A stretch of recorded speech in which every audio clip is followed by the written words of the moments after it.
তো আমাদের এই ডকুমেন্টটা প্রিন্ট করার জন্য আমাদের যেতে হবে হচ্ছে ফাইল মেনুতে।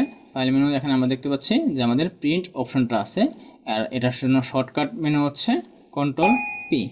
তো আমি যদি প্রিন্টে ক্লিক করি তো এখন দেখতে পাচ্ছেন আমাদের এখানে প্রিন্ট প্রিভিউটা এখানে দেখাচ্ছে। আমাদের 16টা পেজের 1 নম্বর প্রিভিউ দেখাচ্ছে। আমি যদি এখান থেকে চাই তাহলে অন্যান্য পেজের প্রিভিউ এখান থেকে আমরা দেখতে পাবো।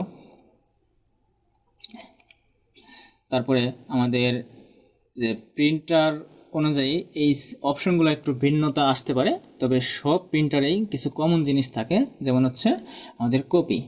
এই কপিটা হচ্ছে আমরা এই ফাইলটাকে কয় কপি প্রিন্ট করতে যাচ্ছি। তো আমি এখান থেকে মনে করেন যে 3 কপি প্রিন্ট দিলাম। তো এইটা হচ্ছে আমাদের কপিটা 3 কপি প্রিন্ট হবে, মানে এই বইটা যে 16 পেজের আছে এরকম 16 পেজের 3 কপি প্রিন্ট হবে, 48 পেজ প্রিন্ট হবে। তো তারপরে আমাদের আসে হচ্ছে কোলেটেড অপশনটা আমাদের দরকার হবে।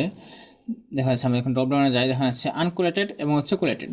তো আনকোলেটেড অপশনটা যদি আমরা সিলেক্ট করি তাহলে কি হবে যে আমি যে 3 কপি করতে যাচ্ছি তাহলে কি করবে, 1 নম্বর পেজের প্রথম 3টা কপি বার করবে, তারপরে 2 নম্বর পেজের 3টা কপি বার করবে, 3 নম্বর পেজের 3টা কপি বার করবে, এরকমভাবে 16 নম্বর পেজের 3টা কপি বের করে আলাদা এভাবে আমাদের প্রিন্ট করবে। তো আমার কি করতে হবে, হাতে ম্যানুয়ালি এটা আমাদের কোলেট করতে হবে, একসাথে করতে হবে, যে প্রথম প্রিন্টের 3টা থেকে একটা নেও, পরেরটা থেকে একটা, এভাবে নিয়ে আমাদের এটা সাজাতে হবে। তো এটা খুবই ডিফিকাল্ট কাজ হবে আমাদের জন্য। তো আমরা কি করব, এর জন্য কোলেটেড অপশন সিলেক্ট করব এই ক্ষেত্রে।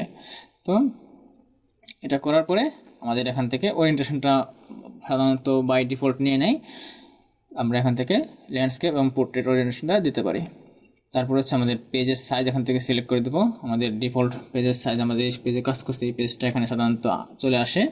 তারপরে হচ্ছে আরেকটা ইম্পর্টেন্ট বিষয় যেটা, সেটা হচ্ছে আমাদের যেই প্রিন্ট অল পেজ, আমরা কি আমাদের ডকুমেন্টের অল পেজ প্রিন্ট করব নাকি হচ্ছে কোনো একটা নির্দিষ্ট পেজ প্রিন্ট করব। যেমন হচ্ছে 1 নাম্বার পেজ প্রিন্ট করব, তারপর হচ্ছে 4 নাম্বার, আর হচ্ছে 11 নাম্বার পেজ, এই 3টা পেজ প্রিন্ট করব।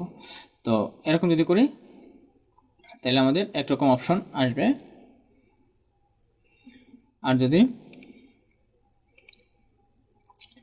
আমরা আমাদের ডকুমেন্ট অনেক বড় হয়, অনেক রেঞ্জ বেশি হয়, তাহলে আমরা এটা এভাবে না দিয়ে 1 থেকে মনে করেন যে 3-4 পর্যন্ত দিতে হবে। তারপরে কমা সেপারেট দিয়ে তারপর আমি দিলাম হচ্ছে 8 থেকে 11, তারপরে দিলাম হচ্ছে 15 নম্বর। এরকমভাবে আমি আমাদের এই পেজ এটা সিলেক্ট করে দিতে পারি যে কত পেজগুলো প্রিন্ট হবে। তো আমার ক্ষেত্রে আমি সবগুলো পেজে প্রিন্ট দিতে যাচ্ছি এবং হচ্ছে 1 কপি প্রিন্ট দেব। তো জাস্ট এখন আমরা এই প্রিন্ট বাটনে ক্লিক করলেই আমাদের প্রিন্ট হয়ে যাবে। তো এই ক্ষেত্রে আপনার প্রিন্টার